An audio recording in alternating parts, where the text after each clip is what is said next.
It happened and I couldn't believe it.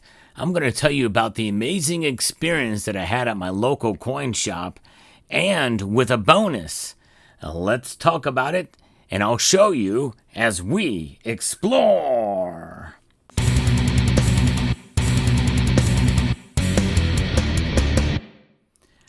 I'm going to start with the bonus. And that is this 1 ounce gold bar that I got free from my local coin shop. Can you believe it? From South Africa, this Krugerrand. Well, I'll explain this. If you're skeptical, you probably should be. I'll explain what this means and what this is here later in the video. But first, let me talk about the experience in my local coin shop.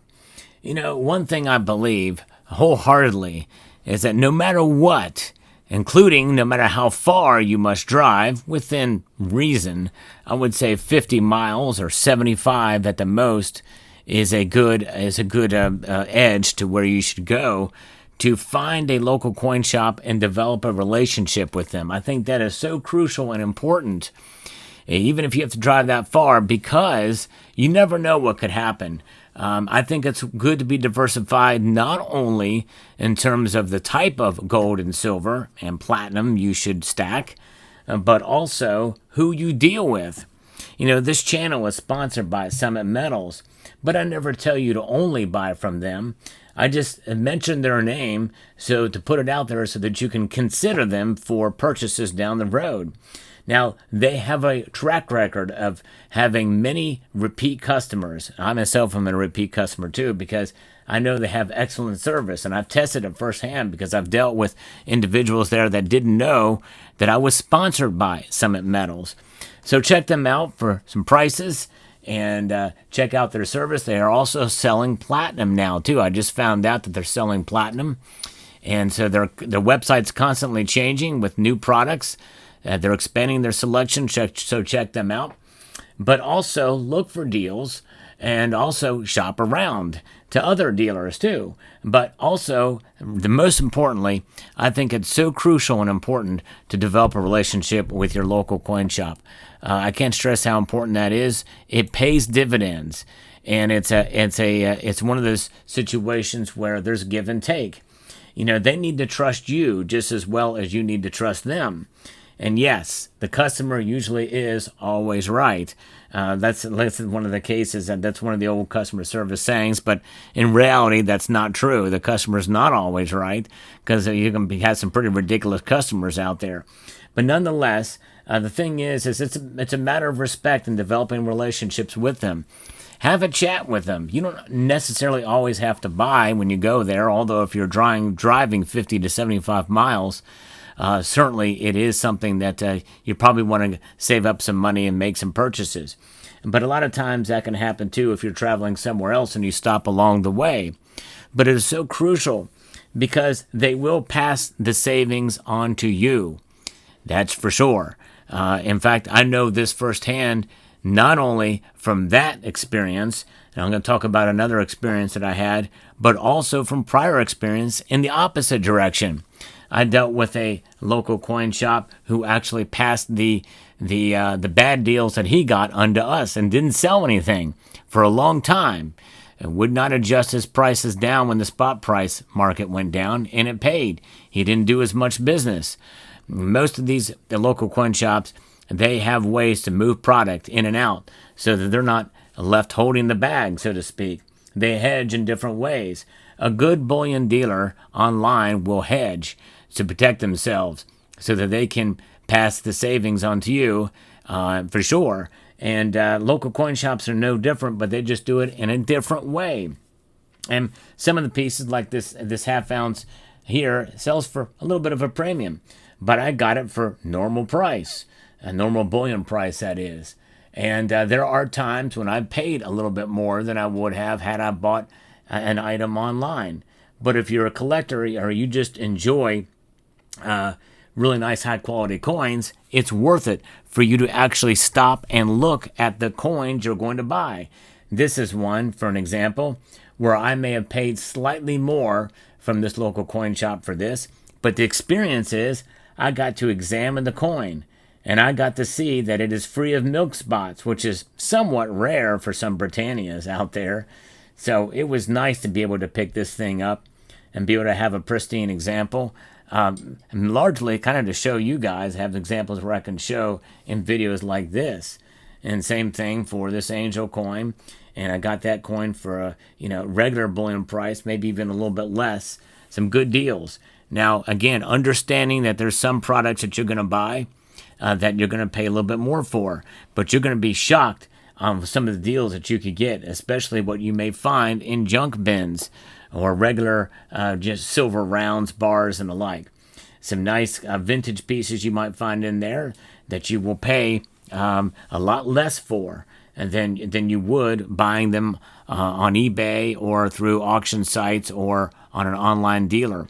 Because a lot of the local coin shops, they're just there to move the product. And they're basically moving it based off of the spot price for some of the bullion type products out there. Now, this coin shop does sell numismatic coins. They do. And you will pay for those. Some decent prices for those as well. But there's some prices a little bit higher than what you might find online. But a lot of the numismatic coins, you want to be able to see them in hand. And this is not one of those. But this I got for a pretty good deal too. This young Victoria had a sovereign. There are coins like this that you can buy, and it's as bullion, even though it's some of the older gold. And that's pretty remarkable that you can buy something that either has circulated lightly or could have circulated lightly, that in some ways is better to buy when you can see it in person. And such as the case with this experience that I got. Yes, indeed. My local coin shop sold me this. That's right. This is a 2009 ultra high relief gold double eagle, slabbed and graded, 69, which I know is not ideal. 70 would be better, but you know what? The coin itself looks like it probably could be in a 70 holder. I can't really see any problems at all with it. In fact, it does have a particular shine that you don't see with some of the die polish marks on some of the pieces, which means that this probably was an early strike on the dies. And so it's just a very, very nice example, I think, to be able to have this. And they sold it to me for bullion price. That's right. What they would sell for about $50 over spot, actually, when it all comes down to it. $50 to $75, I believe, is what I paid for this above spot price by the time I picked it up. I put it on layaway. That was another thing, too. They allowed me to put a coin like this on layaway, even though this is a coin that likely very well could have sold, because they have several auction outlets that they could have done and made more money on this, and they decided not to. Why? Well, because I'm a regular customer, and I know that I'm going to pick it up fairly quick. Although this was a struggle to pick it up in the time that I needed, but I felt compelled to do it because they did me that huge favor by selling me a premium coin that was in a slab, which I'm still debating whether or not to take out or not. I may. It just goes to show you that 69s really don't do much for the value of a coin like this, and especially when they bought it for what they would have bought a regular gold coin for and sold it as regular bullion. Man, all day long, if I can afford to do it, I'm going to do that. And especially something like this, it really just stands out. It has a nice luster to it.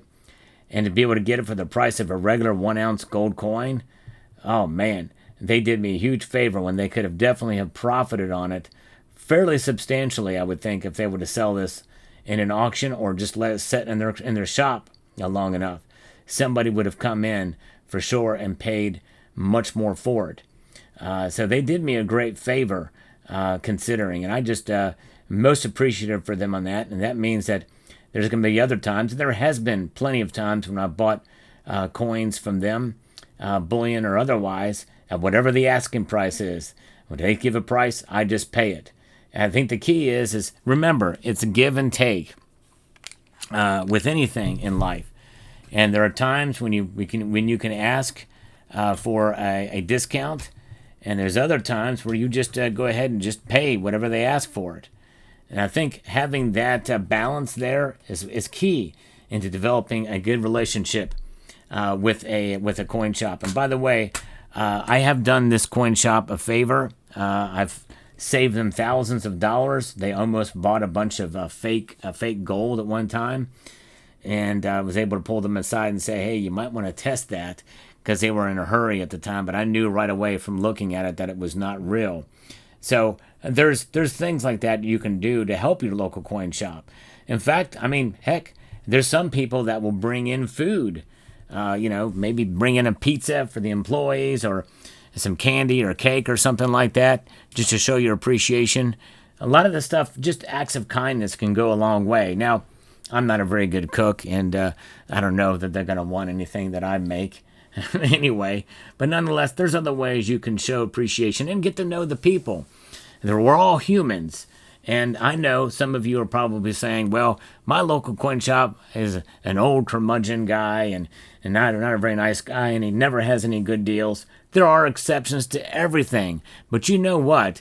You might be surprised if you just start buying stuff, and even though you can't barter with him the first couple times you go in there, if you just develop a relationship with him and don't ask for deals, and then maybe after 4 or 5 times going in there and buying, he may soften up, or she may soften up and start to give you some deals, and then develop that relationship over time. All right, so now, what is the deal with this? You probably saw I couldn't hide it very well. They gave this to me as a joke. This is just it is a real little bullion piece. It's actually 999 gold clad. And it's just a nice little attractive thing, but it's not fake. It's real. It's real gold clad. It's just gold plated copper. But it's a kind of attractive little bar. But they kind of just handed it to me as a joke. But it's really just one of those little novelty pieces that you see from time to time. 1 troy ounce. I didn't weigh it. No need to. I know it's not gold. It is gold clad, which means it's a very, very lightly gold plated 100 mil. You see these things from time to time. It is deceptive looking, but they just kind of handed it to me as a joke. But I thought it was kind of fun just to have that and show that to you. But there it is. So that's my experience at the local coin shop. You don't get that kind of deal every day. And so when I got it, I was most appreciative. I could not believe it. What are your thoughts on this piece? And what are your thoughts on developing a relationship with your local coin shop in general? I'd like to extend a multitude of gratitude to each and every one of you for taking the time to watch, and to encourage you to please rate, share, comment, and subscribe.